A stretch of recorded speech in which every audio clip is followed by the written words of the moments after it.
Esse é o livro que a gente está falando, Os Cinco Sentidos da Casa. Você traz no livro toda a sua vivência na arquitetura, contatos com o cliente. Então, antes de escrever o livro, eu escrevi para um blog, né, da Mari, o Espelho Rosa, e a gente falava sobre arquitetura. Era bem legal. Talvez a ideia de escrever, a Mari Tu me nunca deu... escreveu pro blog da Lid, vem cá. Só me chamar, vou adorar. Podia escrever. Escrever para o blog me mostrou que eu conseguiria escrever, porque... E não é de uma hora para outra, né? Escrever um livro é um rolê bem grande. Não sei se as pessoas já se atreveram a fazer, mas é pior do que TCC, bastante. Né? Então, Legal. Né? Da onde vem o tema central do livro, Os Cinco Sentidos da Casa? Então, o livro ele foi feito para ajudar as pessoas a se reconectarem com as suas casas. Essa é a intenção do livro. E aí eu queria que elas entendessem como que a gente funciona. Eu queria que elas entendessem que elas podem trabalhar elementos fáceis. Né? A gente fala fácil, as pessoas ficam achando que é simples. Uma coisa é você ter um conhecimento, outra coisa é você conseguir lidar. Né? Lembra quando eu estava falando da morte do meu pai? Sim. Cara, tem gente que fala assim, não... A pessoa morreu, pega as coisas dela, doa, não sei o quê. Isso dá vontade de bater numa pessoa quando fala sem sensibilidade. Porque é uma coisa que é fácil para você, não é para o outro. Sim, né? sim. Então, eu tento trazer no livro os 5 sentidos mesmo, né? Visão, audição, tato, olfato, paladar. Então os sentidos são esses. São os nossos 5 sentidos. Vamos passar por cada um deles, como que isso se aplica à casa. Vamos. Então, quando eu falo de visão, né? E o legal é, por que fica tão fácil? Eu espero que seja tão fácil para as pessoas entenderem como eu quis fazer, né? Mas a gente já tem alguns relatos e eu acho que é fácil, sim. É sempre, olha, eu te dou aqui esse conhecimento, esse argumento, sempre muito mastigadinho, porque eu não queria que ficasse aquele livro enfadonho. Técnica disso, técnica de aquilo. E, às vezes, no lançamento, inclusive, as pessoas achavam que era um livro de decoração.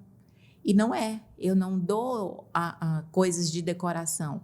Eu mostro princípios da neuroarquitetura, que é outro tema que, quando eu escrevi, eu precisava mostrar que muito dos meus estudos estavam realmente baseados na neurociência, porque é o que hoje a gente tem a neurociência comprovando coisas que empiricamente a gente já está sabendo. A diferença é que agora a gente comprova, agora a gente tem parâmetros, agora a gente tem números, isso, né? A gente tem como medir, tem como você entrar num aparelho de ressonância e ver suas reações.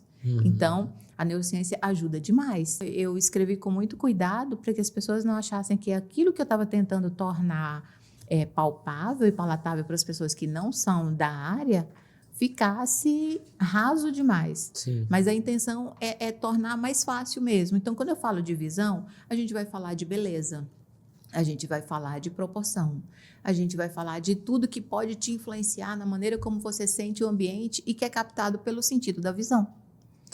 Então, é mais simples, mas assim, se eu chego num lugar que a proporção não está adequada e tal, pode ser que você não saiba dizer por que você está desconfortável, mas você vai ficar. Mas o teu cérebro, ele vai ficar agitado de uma forma diferente, entende? Então, também a proposta do livro é a interação. Então, eu queria que as pessoas fossem lendo, parando, refletindo. Eu sugiro que elas andem pela casa.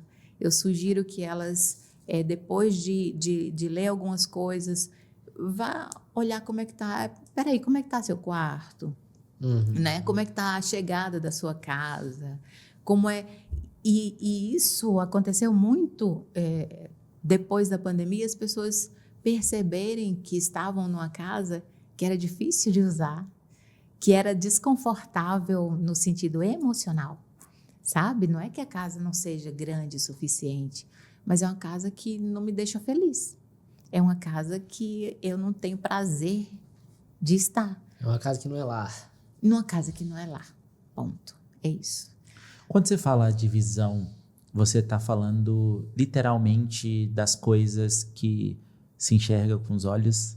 Sim. Então, os elementos de uma casa, você tem vários, né? Você tem os móveis e tal, mas você tem a tinta, as cores da parede que você pinta, você tem obras de arte, quadros, Sim. você tem adornos específicos e tal. Você fala dessa visão, Falo desse dessa visão. sentido. Legal. Inclusive, esses pontos que você está trazendo, eu coloco aí, eu faço até uma pequena listinha com algumas cores relacionadas a que tipo de personalidade gostam de determinadas cores. E as pessoas, eu tive alguns feedbacks de quem leu e fala, nossa, Ria, realmente, eu sou mais para essa paleta de cor e eu gosto dessas coisas que você colocou aqui, me identifiquei. Né? Isso aí foi muito bom. Mas, por exemplo, falando de obras de arte, as pessoas às vezes acham que tem que fazer a reforma, colocar lá, e aí vai numa galeria e tem aquele artista tal, e aquela obra, nossa, vai ficar muito, muito chique a minha casa. E aí compra e coloca lá. Sem ter a consideração de que você vai estar vendo aquilo ali, teu cérebro vai estar tendo... A gente tem a reação ao que a gente está vendo. Estímulo. Você vai ter esse estímulo e você não sabe de onde ele vem. Como vocês são muito novinhos, vocês não vão lembrar de um tempo atrás, eu era criança, tá? E eu lembro que tinha uns quadros de uns menininhos chorando. Vocês lembram? Vocês não vão lembrar. Não. Quem é o artista? Não, esses quadros de rua que vem de, né, quadro reprodução. Então, porque eu lembro que muito Tinha lá muitas atrás era bem casas. comum fazer esse tipo de arte, mas vem de um estilo bem Eu antigo. lembro, eu era criança, mas era o tipo de quadro que vendia, vamos pensar assim, hoje em dia trazendo para a nossa realidade, quadros vendidos em lojas de departamento como a Leroy. Ah, tá. Sim. Né? Tá. Tem lá setor de decoração, tem os quadros lá. Então, tem determinadas figuras que se popularizam. E tinha esses menininhos chorando. E eu lembro que eu era criança e tinha, na casa de algumas pessoas, os meninos chorando. Tinha um menino, tinha uma menina, enfim. Mas o que eu vou ter na minha casa um quadro de um menino chorando? Sabe? E era popular. As pessoas tinham. Igual minha mãe tinha almofada de onça, eu lembro. Tem coisas que entram nas modas, né? Mas o quadro da criança chorando vai provocar algo em mim. Sim. Então, quando eu falo desse sentido, eu falo para as pessoas olharem para suas casas. Espera aí, por que você tem determinada coisa na sua casa? E aquilo que está na memória afetiva dela. Você como arquiteta, decoradora, como que você alinha esse primeiro sentido ao cliente? Então, eu fechei um projeto contigo, você está na parte de especificação dos produtos e tal. Como que você identifica em mim que, poxa, o quadro da criança chorando vai ter determinado impacto? Eu converso muito, né, com os meus clientes. A gente conversa, não só uma conversa de briefing, mas, assim, eu tento buscar deles muitas coisas que não são sobre o projeto, para poder entender. Vou te dar um exemplo ainda nesse sentido da visão. Eu tenho uma amiga que ela me falou que tem uma determinada cor que ela não suportava. Ah, nossa, eu gostei a vida inteira, mas ela passou a detestar a cor de não ficar num ambiente que fosse dessa cor. Eu acho que deve ter até parecido com essa cor que eu tô. Então, por que a gente conversou sobre isso? Falando sobre o livro, ela leu, né? Ela foi uma das primeiras pessoas a ler e ela falou, sabe por quê que isso aqui ficou muito ruim para mim? A minha mãe, quando faleceu, ela foi sepultada com um vestido dessa cor. Nossa. E de lá para cá, essa cor, ela me provoca. Eu volto no tempo, eu vejo e, cara, bate. Então, assim, o que as pessoas não entendem e que é muito importante, as pessoas, a gente está vivendo, meninos, num tempo tão acelerado que a gente não para perceber as nossas reações. Isso é muito preocupante. A gente é super estimulado em tudo e a gente não percebe as nossas reações.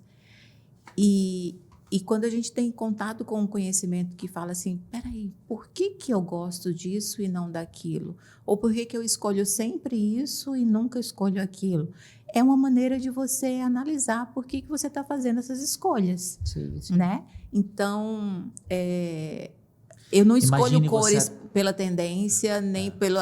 a pessoa me diz, eu vou conversando, tentando extrair, falando de história, falando de lugares, falando de viagens e tal. E aí depois eu pergunto o que precisa no projeto.